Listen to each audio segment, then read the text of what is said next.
everyone. Welcome to this episode of B.I.O.S. We appreciate you joining us. We're here with John Trabbic. John is kind of a big deal in terms of behind the scenes. He works on a show that you probably know of. It deals with the guy who lives in a pineapple under the sea. I think that's right.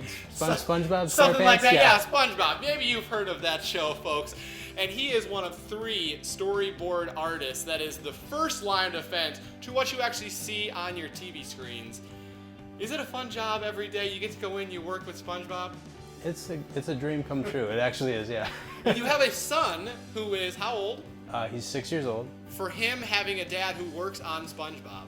I don't know if he's grasped it yet, but yeah, it's him seeing his name, who has the same name as me, on TV. He's like, what? A lot of people maybe see where you are and think, wow, he's on SpongeBob, he works on this big show. It wasn't always like that, and you really took a leap of faith. I always wanted to, I guess, be not behind the scenes, but do comics, do cartoons, something. But I guess I just didn't go in that direction. And somewhere along the way, instead of education, I chose drugs. And I was like, I'm gonna do that. And I ended up addicted to not only heroin, but I was doing everything you could possibly do. The utmost rock bottom place in my life, I had this big master plan of how to stop. I was like, I'm just gonna steal this big bunch of money. I'm gonna go away. I'm going to do as much drugs as I possibly can, and I'm not gonna wake up. And that was gonna be it. And I thought that was an answer at that time. And when I woke up the next morning after doing all those drugs and it didn't work, like the reality had to be like, I have to go face up to this because that's all I have, you know. I had one last encounter with my dad, and I stole his credit card in hopes to go get money, to go get more drugs, and he pressed charges on me. And it was the awfulest / best thing that ever happened to me my entire life. I stayed 86 days in jail, incarcerated. The judge granted me in-house treatment at a recovery center. I started off as a dishwasher, then I got to be a cook, and then I went back to an old boss and became a contractor. I met my wife, we got married, we had my son, we bought a house. Things were looking up, everything was going great. The American dream, right? Yeah. Why wouldn't you want to do anything else? But it was miserable. Like, I felt locked, I felt trapped, and I kept wondering, like, did I get sober for this? One day after work, I came home and I was talking to my wife, and I had been doing some graphic design and some design work for her parents at their gym. And I really liked that work, and I really hated my job. So I was like, Amy, man, it would be so great if I could just do this for a living, you know? So I got into CCS, which is a school in Detroit, and I started studying animation. One of the companies that I had applied for an internship to asked me if I wanted to take an animation test. I was on Christmas break from school, waiting on this news to come back or to start the next semester, which I had already signed up for classes, and they called and they wanted to hire me. So it was like, what do I do? Yeah, you're going to school to get the job, but then the job comes before school is over. Right. Me and Amy talked about it, and we decided we were going to move to Atlanta that coming week when it happened. But it was miserable. Not only was it like content that I was not into, we struggled, and we struggled bad.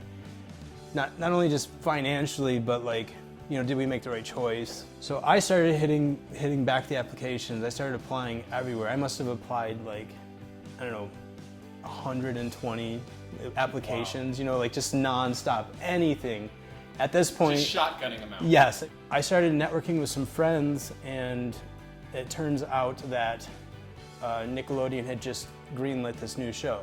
So I got on Facebook and I started harassing everybody I could. It was like the best way to get a job, folks. Harass people on Facebook. Yeah, direct message. Thankfully, it obviously all turned out. Yeah, so we got the call on Friday, and by that Monday we were on the road to California. We had already shipped our stuff over, a car. It was like, see you Atlanta. It used to all be done on paper and then scanned and filmed, but now it's all digital.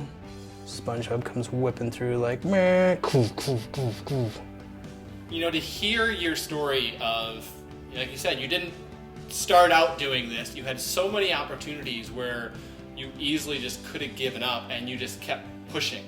What advice do you have for other people who are in one of the many stages and steps that you talked about and said, I don't know if this is worth it. I don't know if I want to go to this next step. I would say that a bad job could be perfect fuel to get that next good job. You know, a lot of people won't take certain jobs. They will just wait for that big, awesome job. Now, if I had to wait for Nickelodeon to give me a job, I would still be in Michigan. It's not always going to be exactly what you want, but if you keep trying, you know what I mean? It's going to get you one step closer to the ultimate place where you want to be. Absolutely, yeah. And I think that just don't stop trying, you know what I mean? I think even like today, even in this job I have right now, I know it's not going to be around forever. I mean, as much as I love SpongeBob, and it is the most amazing show to work on, and it's great, I might not make it another year. Who knows? Yeah. Am I going to go home and like, no, I'm going to keep trying, and the next thing's out there. Well, hey, if that doesn't provide anyone listening with the motivation to just keep pushing forward, as you said, to keep looking at that next thing and realizing no matter where you are, that next thing is out there and you just have to keep chasing it. And that is certainly the lesson that I took. I hope it's the lesson that you guys took out there. John, thank you so much for telling your story, man. It's been great. It's been so inspiring just to hear. Hope you guys learned something. Thank you for joining us. We'll see you the next time. So the biggest question, do you know the whole song? Let's hear it. I don't. Dude, no. Thankfully, it's not part of the job, right? Yeah, I always get the poorest part. I just never remember it. He lives in a pineapple under the sea. SpongeBob SquarePants. That's all I got. He's yellow and poor. And happy is he? Yeah, let's not use that. And we're done, folks.